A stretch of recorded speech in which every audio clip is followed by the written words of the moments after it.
Salut les cadavres, bienvenue dans cette nouvelle vidéo. On va aborder aujourd'hui une mise à jour pas dégueu de la table virtuelle.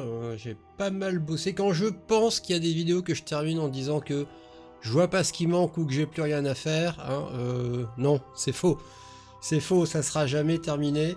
De super changements, de super nouvelles fonctionnalités, des simplifications, des trucs... alors, bizarrement, il m'arrive parfois de tomber sur des problèmes et de me dire je vois pas bien comment les résoudre, et quelques semaines ou mois plus tard, je me lève un matin et j'ai la solution. Et elle fonctionne et elle est très simple, et c'était juste, il fallait attendre que j'ai l'idée. Comme d'habitude, je me suis fait ma petite liste de choses à voir, il y en a un sacré paquet. J'ai essayé de les regrouper en thématiques, bien que c'est pas évident parce que parfois des choses me jaillissent dans la tête alors que je suis en plein tournage. Et j'en parle évidemment au lieu de le noter et de le faire dans un ordre plus rangé. C'est dommage, mais c'est comme ça que ça se passe. Premier changement, vous l'avez peut-être perçu si vous êtes un fidèle et que vous êtes attentif, vous aurez remarqué que sur l'interface d'attaque, auparavant, autant jadis, il y avait 4x3, 12 armes disponibles, et que maintenant il y en a apparemment 3 de plus, on va dire, et qu'il y a une case avec un petit trou.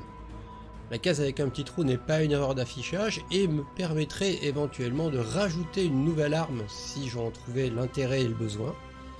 Le truc en particulier, c'est que si vous regardez bien, il y a 2 fois la hache et il y a 2 fois la dague. Sauf que dans une case, la hache elle est à l'envers, et dans une case, la dague elle est dans l'autre sens. Les images sont inversées. Voilà pourquoi. Toutes les armes qui sont dans la colonne 2, 3 et 4 sont des armes de corps à corps. Et les armes qui sont dans la colonne 1, à savoir celle-ci, celle-ci, celle-ci et celle-ci, sont des armes de jet. C'est-à-dire que puisqu'on peut lancer des dagues et puisqu'on peut lancer des haches, il y a maintenant des cases séparées pour la version arme de jet et la version arme de contact, ce qui me permet moi de prendre en compte des bonus de couverture ou des choses qui modifient le tir et pas le corps à corps, et inversement. Petite particularité qui n'est que visuelle, si je sélectionne la dague lancée par exemple, vous pouvez voir que l'entourage de l'image n'est pas de la même couleur que si je sélectionne la dague au corps à corps. Et pareil pour l'arc, pareil pour le javelot, etc., etc. Ça fait une petite assistance visuelle sympathique pour se rappeler qu'on est en mode arme de lancer. Deuxième modification liée au système, si jamais je sélectionne combat à main nue, ça va automatiquement désélectionner l'arme en main gauche. Vous voyez qu'actuellement j'ai une hache qui est sélectionnée en main gauche. Or dans les règles, quand on tape à main nue, on ne peut pas taper avec une arme dans la main gauche. La logique voudrait que dans ce cas on la passe dans la main droite et qu'on fasse une attaque avec cette arme là. Et ça va de pair avec la modification des règles qui fait que quand on fait de la bagarre, du combat à main nue, on peut porter 2 attaques avec ses poings, ses pieds, sa tête, peu importe, mais 2 attaques dans le tour. Moralité, quand je sélectionne main nue, ma hache va se désélectionner. Et au-delà de l'aspect visuel, qu'elle soit plus allumée, dans la base de données, tout est désélectionné, c'est-à-dire que je ne ferai pas une attaque à la hache, même si la petite case n'est pas allumée. En revanche, si j'attaque, on verra 2 résultats puisque j'aurai porté 2 coups avec mes poings, mes pieds ou ma tête, ou mon épaule, enfin peu importe, on s'en fout. Des coups de combat à main nue. Et si jamais, quand j'ai sélectionné combat à main nue, je retente de faire apparaître une dague dans la main gauche, il n'y a ni le bruit, ni la petite couleur, ni la sélection en base de données, bien évidemment. Il faut que je repasse sur une arme classique pour avoir le droit de prendre une arme en main gauche. Troisième modification concernant ce système d'attaque, si je choisis une visée, comme par exemple ici visée au bras, vous voyez qu'il y a le petit halo qui clignote pour me rappeler que je suis en mode visée au bras, et que je change d'arme, ça me reset ma visée. C'est pour éviter que les joueurs se retrouvent à viser alors qu'ils ne le voulaient pas, puisque je vous le rappelle, viser provoque un malus cumulatif pendant le combat. Ça veut dire que si accidentellement un joueur lance une attaque visée alors qu'il ne voulait pas, moi en tant que maître de jeu je peux l'annuler, mais la base de données, elle, va se souvenir qu'une tentative a été faite, et donc va appliquer un modificateur de +1. Et non seulement le reset se produit quand je change d'arme, mais il se produit aussi quand je lance une attaque. Lorsque j'attaque, ça prend en compte le fait que j'ai visé, ça c'est pas un problème, et ensuite ça reset la visée à 0. C'est quelque chose que mes joueurs m'avaient demandé parce qu'ils sont notoirement étourdis et je peux les comprendre, je serais peut-être le premier aussi à me faire avoir. Du coup, viser, c'est forcément un clic volontaire à chaque attaque de la part du joueur ou de moi-même puisque c'est aussi valable pour les PNJ que j'utilise. Deuxième endroit où il y a eu des modifications, c'est en bas à droite, là où je gère mes joueurs. Vous pouvez voir que leur point de vie maximum qui était à côté des barres de vie a disparu. Un, parce que l'info m'intéresse pas tant que ça, hein, ils peuvent pas les dépasser de toute façon, donc les avoir en vue ne m'aide pas particulièrement à quoi que ce soit, il n'y a rien qui prenne en compte les points de vie maximum du joueur. Tout le système gère ça tout seul, donc l'info ne m'était pas nécessaire. Alors il se trouve que les joueurs, eux, continuent à le voir, c'est pas un problème. Moi en revanche, je les ai remplacés par une ou deux cases. Vous pouvez voir que le joueur 1 a une seule case, les joueurs 2 et 3 en ont deux. La première c'est pour gérer l'ajout ou le retrait de points de vie, la deuxième c'est pour gérer l'ajout ou le retrait de points de mana. Ce qui veut dire que si je viens dans cette case ici et que je tape -2, le joueur 2 vient de perdre 2 points de vie. Et si je vais à côté et que je tape -2, le joueur vient de perdre 2 points de mana. C'est des cases, avant elles étaient cachées, vous vous souvenez peut-être, il y avait une espèce de croix qui se trouvait à peu près ici, qui permettait de faire apparaître des cases pour gérer ce genre de choses-là. Bah, vous remarquez que la croix n'y est plus, vous comprenez maintenant que les cases sont là directement intégrées sur la fiche, et tout ce qu'il y avait dans ces cases qui apparaissaient, je les ai transférées ailleurs. Je les ai transférées dans les petits plus qu'il y a ici sur chaque barre de vie. En fait, ce petit plus fait apparaître pour chaque joueur une case où je peux gérer des états temporaires du joueur. Si je clique sur le joueur 1 par exemple, voilà ce qui apparaît pour lui. Vous avez, comme avant, c'était le cas avant, hein, j'avais les cases pour gérer des bonus de force, d'agilité, de volonté, de constitution ou de charisme temporaire. Vous voyez en bas les cases d'avant pour gérer le repos partiel, le fait de manger ou de ne pas manger. Elles sont là, elles sont très bien là ma foi. Et vous avez 4 nouvelles cases avec 2 petites mains et 2 petits boucliers. Les cases avec les mains, c'est pour gérer les bonus au toucher qui sortent du trou du cul d'on sait pas quoi.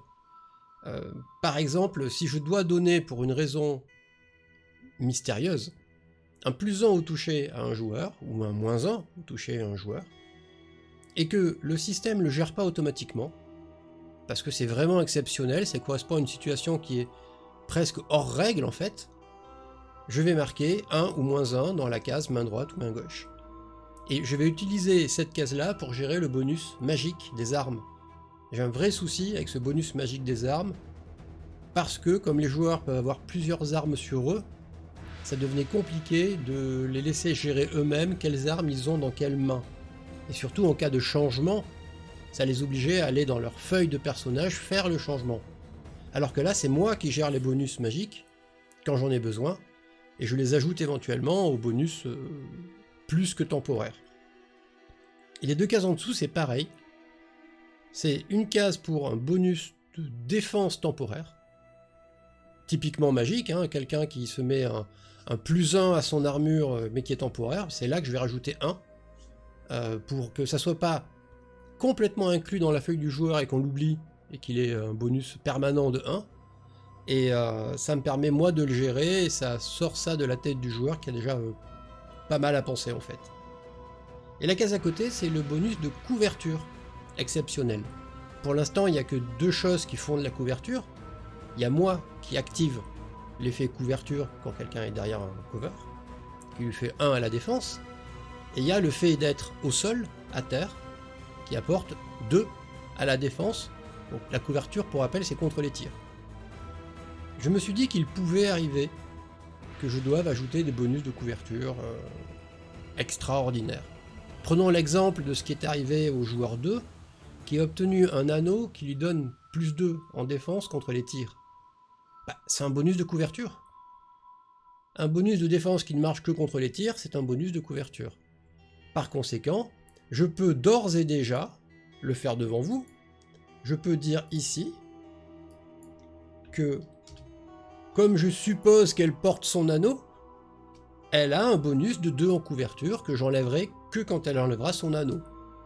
Et ça veut dire que quand moi je fais des attaques de tir contre elle, sa défense est majorée de 2 points avec l'anneau, jusqu'à bien évidemment ce fameux maximum de 10. Voilà les petits changements.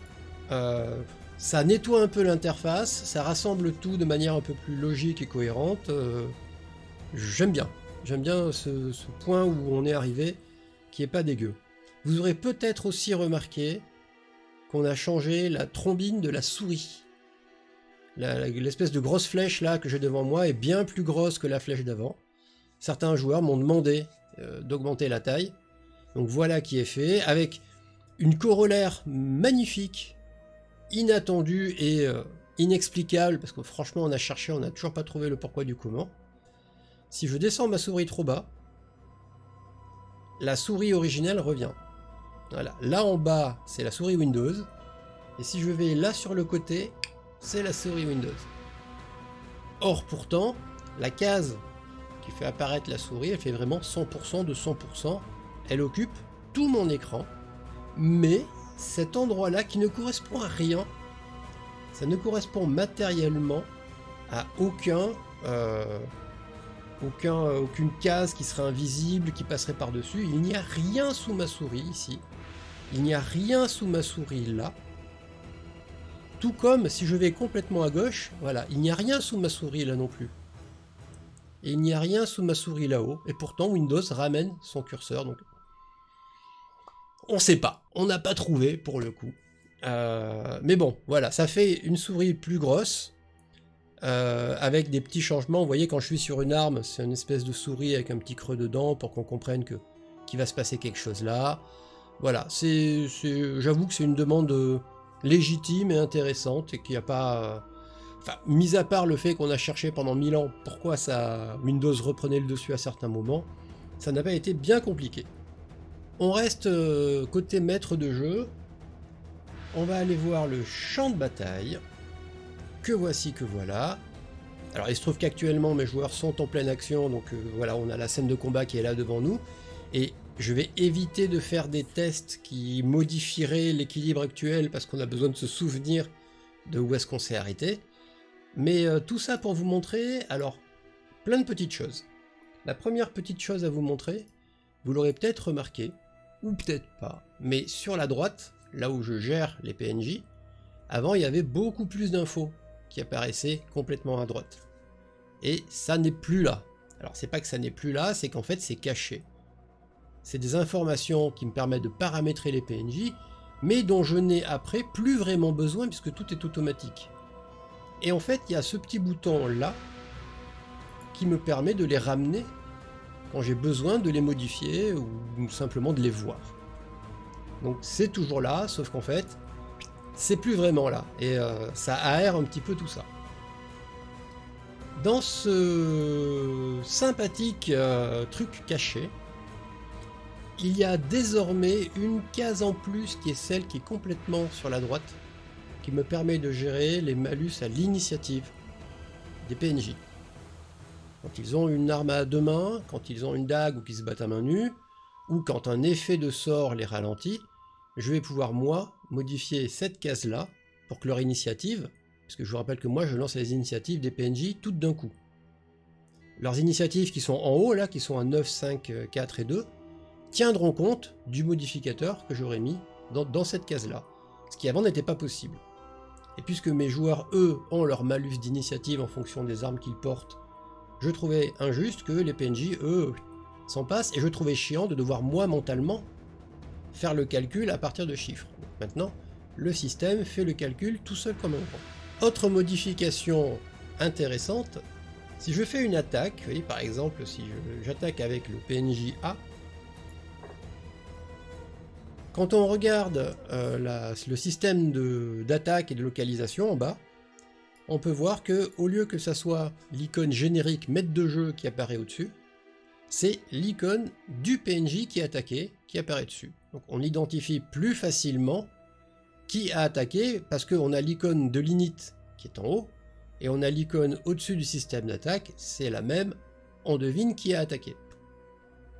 Je vais même vous dire que idéalement, je sais pas si je devrais pas en plus mettre le petit A dans un rond au-dessus, mais je suis pas sûr qu'il soit aussi facilement transposable puisque les deux endroits ne sont absolument pas conjoints.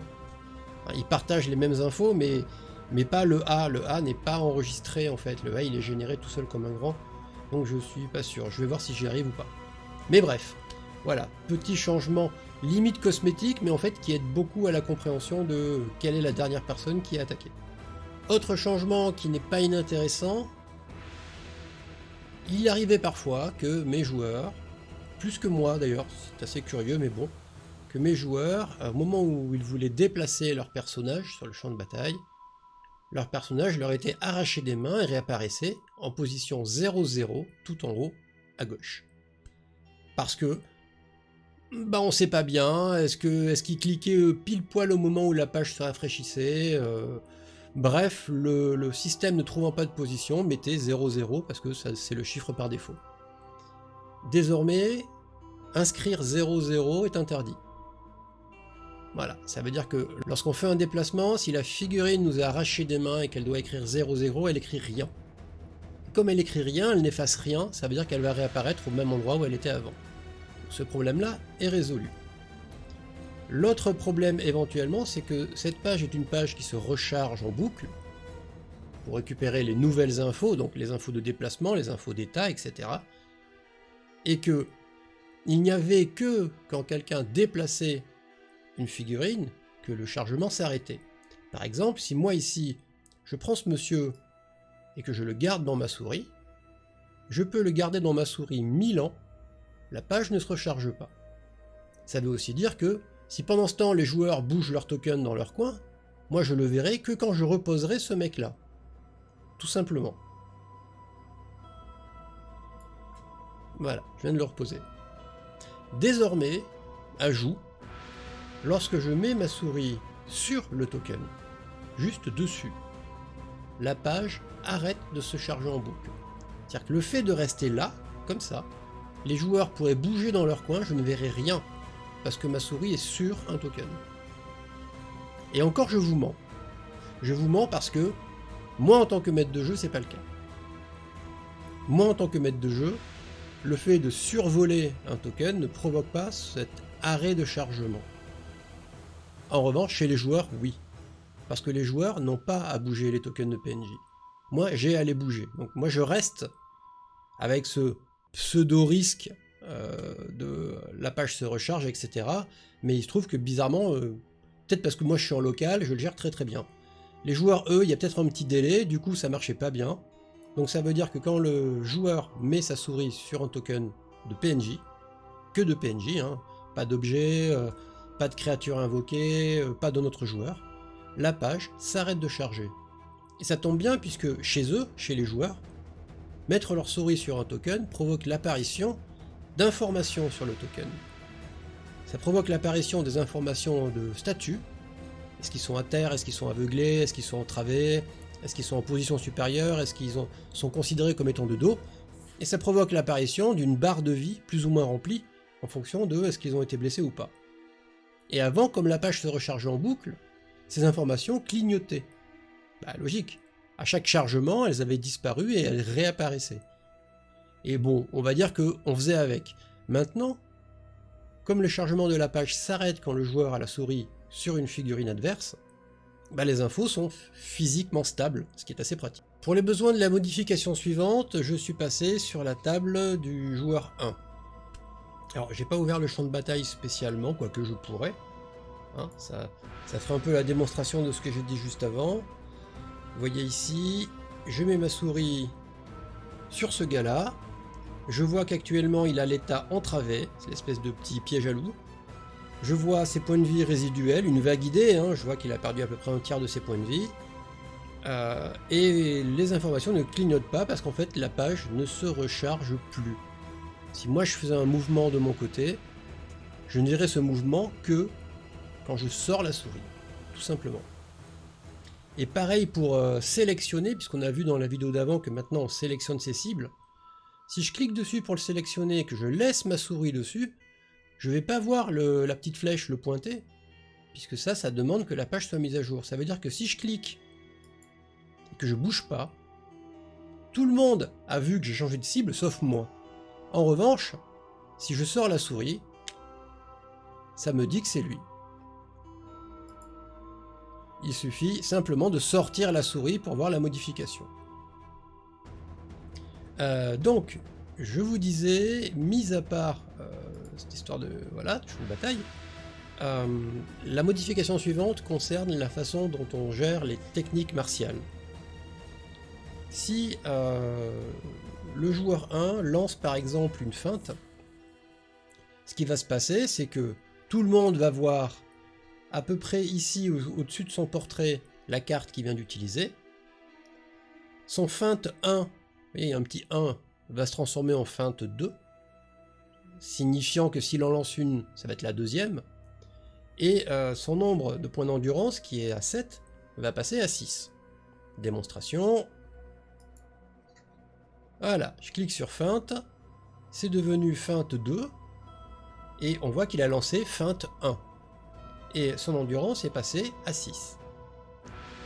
Admettons que le joueur regrette d'avoir fait ça, se soit trompé de carte, allez savoir quoi, enfin bref, il ne veut plus.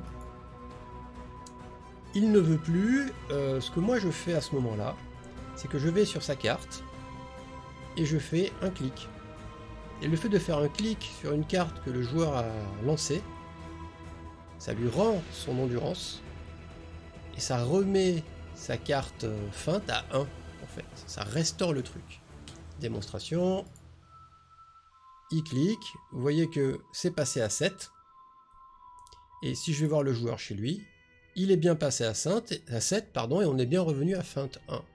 Admettons que mon joueur 1 lance une feinte, donc une technique effet secondaire. Il perd un point d'endurance. Il montre à tout le monde qu'il vient d'utiliser ça. Et si, dans le même tour, il veut utiliser un coup bas qui est aussi une attaque à effet secondaire, vous voyez qu'il n'a perdu aucun point et que la carte refuse d'apparaître parce qu'en fait la famille effet secondaire est considérée comme déjà utilisée. Et moi de mon côté, si jamais j'annule sa feinte, parce qu'il me le demande ou parce qu'elle était impossible ou allez savoir quoi, lui il a récupéré son point d'endurance, sa feinte est revenue à 1, et du coup il peut par exemple faire un coup bas. Et bien évidemment, vous l'aurez compris, par exemple je ne vais pas pouvoir désarmer quelqu'un, puisque désarmer est aussi un effet secondaire. Si je clique sur désarmement, il ne se produit absolument rien. La place est déjà prise. Annulons ce coup bas. Voilà, qui est revenu à 1. Hein, j'aime bien quand ça fonctionne. Voilà, ça c'est un changement qui a été sympathique et compliqué à mettre en place. Faut pas se mentir. Parce que dans la phase, enfin moi en tant que maître de jeu ici, dans la phase annulation, c'est bien beau, mais il a fallu que je parte du nom de la carte. Parce que sur le rack des techniques utilisées, j'ai que le nom de la carte. Et que je déconstruise le nom de la carte pour arriver à retrouver quelle technique, quel style de technique, combien de points elle a coûté, et où est son emplacement sur la barre de raccourci du joueur. Mais bon, voilà, c'est fait. Et pareil pour les sorts. Si le joueur 2 ou le joueur 3 lance un sortilège, ils perdent du mana, le sortilège apparaît, et j'ai qu'à cliquer moi sur le sortilège pour restituer les points de mana. Pour le coup, c'est la seule chose dont j'avais à m'occuper, hein, de rendre les bons points de mana à la personne qui l'a lancé. Dans la catégorie autre nouveauté sur le champ de bataille, vous avez ici en bas une sorte de petit chronomètre. Oui, je sais, faut le deviner, c'est un petit chronomètre. Simplement, quand je clique dessus, je fais apparaître ceci. Ceci est un petit widget volant que je place absolument où je veux et qui est très pratique puisqu'en fait il me permet de traquer des effets et des durées. C'est-à-dire que si par exemple je me retrouve avec un effet Prenons le cas de figure très précis. Il se trouve que dans le cas de combat qui est là, le PNJ qui est A, donc le mec en toge, a lancé sur le joueur 3 alacrité. Donc moi je vais juste faire alacrité. Alors pour m'en souvenir par exemple, je vais dire voilà, alacrité sur Royce. Et ce truc là va durer 3 tours. Voilà. J'ai maintenant un timer de 3 tours sur alacrité sur Royce. J'écris absolument ce que je veux dans la case, il n'y a pas de limite. Simplement, à chaque fois que je vais égrener les tours, à partir du champ de bataille, donc appuyer sur l'espèce de petit bouton pour passer au tour 3, au tour 4, etc., la durée d'alacrité va se réduire à 2, à 1, et quand elle sera à 0, ça va disparaître du timer. Ça veut dire qu'à chaque fin de tour, moi il faut que j'ai la discipline de regarder dans le timer qu'est-ce qui va mourir au tour prochain. Je n'aurai pas marqué alacrité Royce 0, je n'aurai rien marqué. Donc il faut que je m'en souvienne quand il reste plus que 1. C'est une gymnastique de maître de jeu, très personnelle, mais ça m'évite d'avoir sous les yeux une espèce de feuille de papier, un crayon, où je raye et où je barre et où je fais des listes de choses qui doivent durer ou pas. Très pratique le petit timer. Voilà, qu'on fait disparaître quand on n'en a absolument pas besoin, et bien évidemment qu'on fait réapparaître si on veut. Hein. Le fait de le faire disparaître ne le reset absolument pas. En revanche, si je clique sur la petite croix rouge qui est en bas ici, qui est le reset de la table entière, donc ça fait disparaître tous les tokens, ça fait disparaître tous les points de vie, les armures, voilà, ça remet tout à 0, ça vire la carte aussi, ça remet la page d'accueil, ça reset complètement le timer, ça le vide de toutes ses lignes. Donc le timer ne survit pas au combat. Un petit ajout très sympa qui n'est finalement qu'une espèce de widget post-it, hein, sauf que il s'incrémente, ou plutôt il se désincrémente du nombre de tours. Si je retourne chez mon joueur, ici, il y a, et c'est dur à le montrer parce que c'est inclus dans le système, il y a maintenant une gestion automatique des bonus à l'init quand je manie une dague ou quand je manie des armes à main nue, donc de la bagarre, quoi. Ces deux cas de figure là ont un bonus de 1 en init. Et quand je manie des armes à deux mains, j'ai un -2 en init. Auparavant, il fallait que le joueur fasse son petit calcul mental par rapport aux chiffres qui s'affichaient en haut. Maintenant, c'est intégré. Ça veut dire que quand je lance l'init, en fonction de l'arme que j'ai équipée, je vais avoir -2 ou +1. Et ça va donner directement mon init avec ce malus ou ce bonus intégré. Si je change d'arme à mon init, ça ne va pas changer mon init. Prenons le cas du joueur 3 par exemple, qui a une initiative à 6, si quand c'est son tour d'agir à 6, il s'équipe d'une dague, vous n'allez pas voir le 6 se transformer en 7, et il ne va pas agir à 7, et c'est logique puisque 7 c'est déjà passé. Il agira à 6. Et de même, s'il change d'arme pour prendre une arme à deux mains, il ne va pas se choper soudainement un malus de 2 parce qu'il a équipé une arme à deux mains. En revanche, il aura un malus de 2 parce qu'il change d'arme, et que juste changer d'arme, c'est -2. Et comme moi, quand je gère les PNJ, je n'ai pas une interface d'attaque pour chaque PNJ, en fait, l'interface s'adapte au PNJ pour lequel je lance le dé, et donc je ne peux pas dire tel PNJ a une arme à deux mains, tel PNJ a une dague. C'est pour ça que j'ai fait la case dont on a parlé précédemment, qui dit quel est le malus à l'init pour les PNJ, histoire que tout le monde soit sur la même longueur d'onde. Ce qui fait qu'au final, la seule chose qui peut faire changer l'init pendant le combat, c'est pas l'arme que vous portez, c'est le statut entravé qui fait perdre 1 à l'init. Ça veut dire que, imaginons que dans le cas de figure qui est là, imaginons que le PNJ D, qui attaque en premier, arrive à provoquer l'état entravé sur le joueur 3, et que j'active entravé, son init qui est à 6 va passer à 5. Il va réellement perdre un point. Il a été blessé et entravé pendant le tour avant d'agir. Donc son init descend. Et dernière modification dont je suis particulièrement fier et qui a pris en fait pas mal de temps. Alors si on part de quand j'y ai pensé jusqu'à ce qu'elle soit réalisée, c'est énormément de temps puisque c'est quelque chose qui me taraude depuis des mois et des mois, si ce n'est que j'ai fini par trouver un exemple de comment faire ça, qu'il a fallu que j'étudie l'exemple, que je l'adapte et que je le simplifie pour le système et que je le teste. C'est le brouillard de guerre. Avant, dans l'explorateur, les joueurs avaient leur brouillard de guerre autour d'eux, qui se déplaçaient en même temps qu'eux, voilà. Et ça m'embêtait qu'il ne puisse pas y avoir de brouillard de guerre partagé. Maintenant, si je fais apparaître le joueur 1, par exemple, qui est ici, et c'est ce petit point ici, alors la carte derrière est comme ça, donc forcément on n'y voit pas des masses, mais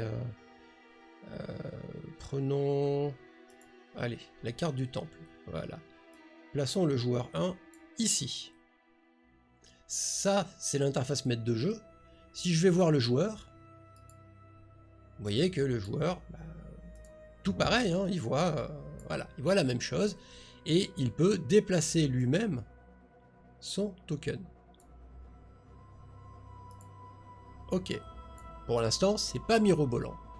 Maintenant, si j'active le masque ici, voilà ce qui apparaît chez moi. Je vois la carte en transparence, je vois la zone de vision du joueur. Et je peux déplacer le joueur, et la zone va le suivre. Voilà ce que voit le joueur. Lui, il voit rien du tout.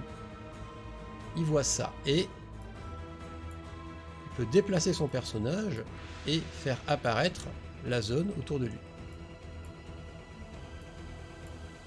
Tout simplement. Et du coup, son personnage ne peut pas se déplacer en dehors de la zone de vision. Et mon petit truc, là où je suis content, c'est que si je fais apparaître le joueur 2, par exemple, et que je place le joueur 2 de l'autre côté de la salle, moi je vois les zones, et vous l'aurez déjà compris, le joueur, lui, a la vision de ce que voit le joueur 2. Par contre, il ne peut pas déplacer le joueur 2, faut pas déconner non plus. Mais ça veut dire que si deux personnages arrivent à couvrir une zone par leur placement, ils en révèlent une plus grande partie. Et c'était assez chouette de pouvoir arriver à faire ça, je vous le cache pas. Il y avait l'option brouillard de guerre complet, c'est-à-dire que quand je découvre une zone, je garde une espèce de ghost de la zone que j'ai découvert. Et ça aurait été génial. Techniquement, je peux le mettre en place. J'ai un seul souci, c'est que cette surface noire sur laquelle je dessine des passages, on va dire, ça n'est pas une surface qui se met à jour. C'est une surface fixe. C'est-à-dire que peu importe la carte qui est en dessous, la surface fait la même taille que la carte. Et le souci est le suivant, c'est que si jamais je fais cette histoire de brouillard de guerre qui laisse un ghost de l'endroit où on est passé, quand la carte se recharge, derrière, imaginez je change de carte par exemple, ben le ghost lui va pas se reset en fait. Le ghost va garder la trace découverte de la nouvelle carte qui n'a pas été découverte. Donc je me suis privé de cette petite option qui n'avait pas que des avantages, hein, c'est-à-dire que par exemple, quand j'affiche des tokens, voilà. Vous voyez, je viens. Alors, vraiment, il faut que je résolve ça. En fait, ils apparaissent en dehors de la carte. Il faut que je fasse que leur apparition soit une coordonnée très précise en fait. Lorsque un token est en vue des joueurs, les joueurs le voient. Lorsqu'un token est hors de vue des joueurs, le token ne le voit plus. Eh bien, si je faisais le ghost, les tokens apparaîtraient quand même dans le ghost. Le ghost ne masquerait pas les tokens, puisque les tokens ne sont pas sur le canevas du ghost, donc je ne peux pas les gérer à ce point-là. Les tokens, ils sont sur la carte, et la carte, elle est juste révélée par transparence par le ghost. Donc il les verrait quand même, donc ça ne servirait à masquer rien du tout en fait. Ça servirait juste à leur montrer le chemin qu'ils ont traversé, et je dis pas que c'est nul. Je dis juste que ça m'empêche de changer de carte d'explorateur, parce que ça ne reset pas le canevas. Canevas est un nom que vous comprenez peut-être pas, mais c'est l'espace dans lequel je dessine les trous que les joueurs voient. Et celui-là, là, il se reset pas, mais comme finalement je ne dessine que ce qu'il y a autour du personnage, peu importe ce qu'il y a derrière, ça n'a pas d'influence, je peux changer de carte, ça va rien changer visuellement pour le joueur. Alors que s'il y avait du ghost, bah, visuellement, il y aurait comme un petit souci, et au final j'ai préféré me concentrer sur autre chose et passer ça sous silence.